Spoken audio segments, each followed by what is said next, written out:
Hey guys, welcome back to the channel. We're here today to talk about the history of one of the most important species in the Marathon story, the Sphit. The story of the Sphit begins millions of years before the events of the first Marathon game.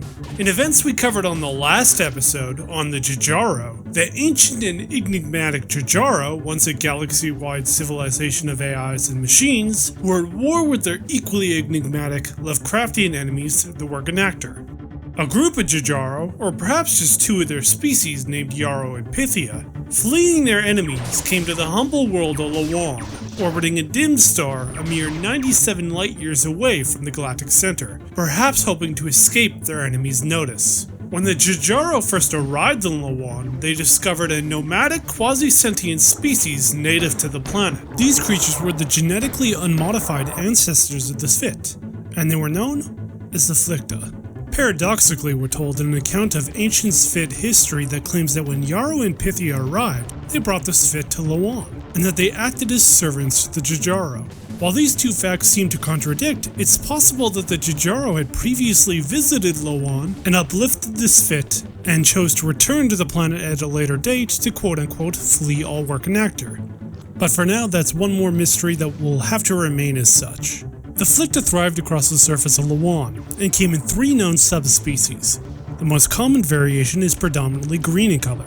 These Flicta live in the sewers across Lh'owon. The blue Flicta thrive in watery environments, but can still hold their own on the surface.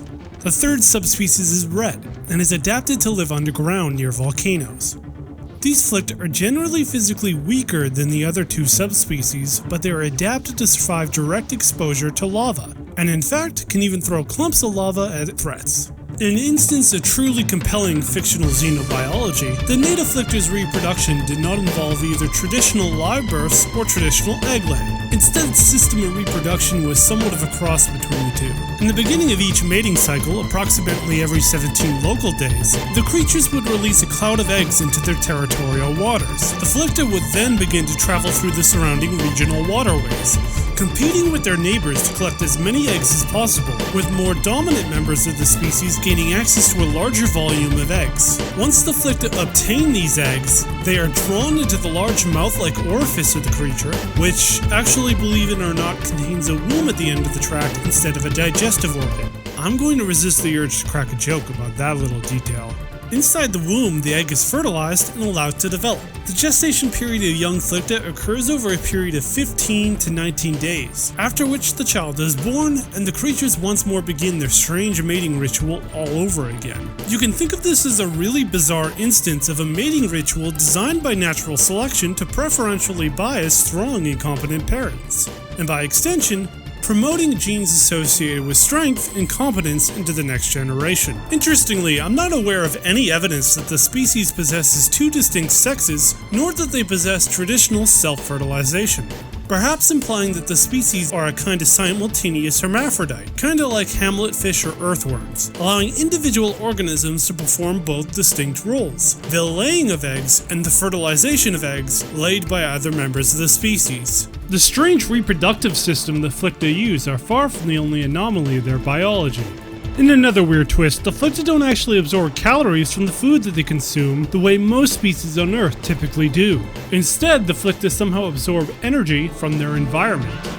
It is believed that they absorb energy contained in sludge found across the surface of Lh'owon, and perhaps they can also absorb geothermal energy, which would explain why some have adapted to live near volcanoes. This mechanism of energy acquisition is unfortunately not well understood. However, it's also worth mentioning that despite everything else we've talked about, the creatures do appear to have vestigial musculature in their mouths, which indicate that their long ancient ancestors may have once been carnivorous hunters, who consumed food traditionally using their mouth-like orifice. What this means for their long ancient ancestors' system of reproduction is unknown. At any rate, I for one find the Flicta's strange xenobiology to be really compelling, and I can't help but commend Bungie for their use of evolutionary biology. I don't think a lot of games, even today, let alone at the time, would have gone to such a great length to ensure that the world and the lore of the world was so authentic and believable, which is an achievement worth commending. Anyway, As we discussed earlier, when the Jijaro came, they used their renowned cyborg technology to convert the Flicta into servants, to, among other things, help geoengineer Lh'owon into a suitable paradise. This was the beginning of the Sphit, as we know them today. Subsequently, Sphit births were standardized and formalized, and thereafter newborn creatures were merged into cybernetic machines and grafted to a metal casing exoskeleton very early in their development. Meanwhile, all Sphit destined for combat duty were also outfitted with durable power armor. Each Sphit were integrated into a hierarchical network, allowing a Jijaro or a superior Sphit with so-called quote-unquote royalty to command them or exchange information with other Sphit in the network. At one point, the Sphit refer to themselves as a body, and Shabuth, a Sphit with royalty, as their mind. It is unknown how long the Jijaro were on Lh'owon. However, eventually the ancient enemies of the Jijaro, the Workanactor, discovered Lh'owon and consumed Pythia, one of the entities that came to the planet, and perhaps the lover Yarrow, the other named entity that came to the planet. The death of Pythia filled Yarrow with rage and despair, and in anger he was able to use a gravity manipulation device to slingshot the Workanactor into the sun. After this incident, Yarrow and the Jijaro left the planet, but according to legend, before they did so, they broke the Sphit into 11 clans, and spread the 11 clans across the surface of the planet. For eons, the Sphit lived landlocked on their homeworld in complete isolation. In time, their own origins became something of a myth to the Sphit, and as weird as it sounds, the Sphit began to see their strange cybernetic existence as entirely normal. And in fact, they even assumed that all truly sentient life requires a cybernetic and organic symbiosis in order to properly function. It wasn't until they encountered the Four that they began to question those assumptions and began to understand their relationship to the ancient Flicta. As time passed and the number of the Sphit grew, tensions between the 11 clans rose. In time, one of the 11 clans of the Sphit Manur, launched a ruthless and cruel surprise attack on another clan called the Sphit Lar. The Sphit Manur indiscriminately slaughtered every Sphit they came across and overran one of the main facilities belonging to the Sphit Lar.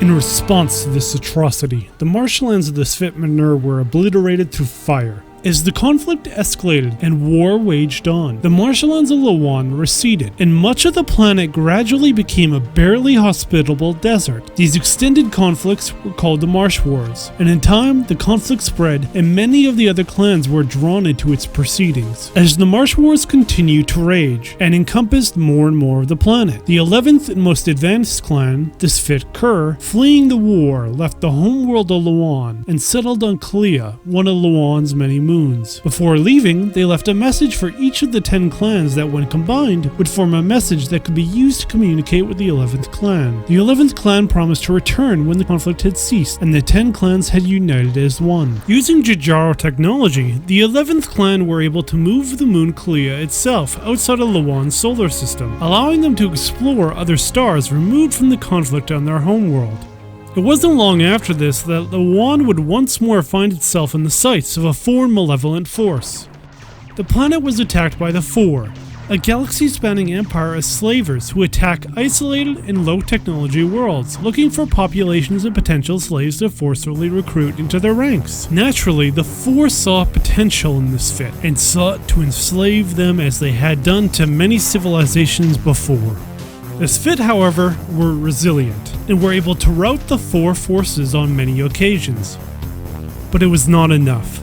The Sphit numbers were scattered and disorganized, and eons of infighting between the clans had left them weakened and in disarray. In the waning days of the war, the 10 clans decided to unite under a single banner. As so often happens, grudges ages old waned in the face of a common foe of overwhelming strength. As members of the Sphit were being abducted and subjugated by the Four, the leaders of all 10 clans met at the Citadel of Antiquity, an ancient fortress that towered over the surrounding geography. It was here that they would make their last stand. As the Four surrounded them, the elders of the 10 clans released a biological virus of unknown specification into the Citadel, hoping the Four would follow them into the facility to their doom. The Four, however, were no fools. and having lost many battles to the Sphit already, they were reluctant to enter the Citadel at the risk of falling into a trap. So instead, the four used radiation-based weaponry, killing the Sphit inside slowly, but the resilient cyborgs were able to retreat into underground bunkers. It was here that the 10 clans put aside their differences once and for all. All other options had been exhausted. There was only one hope remaining, only one thing that could stop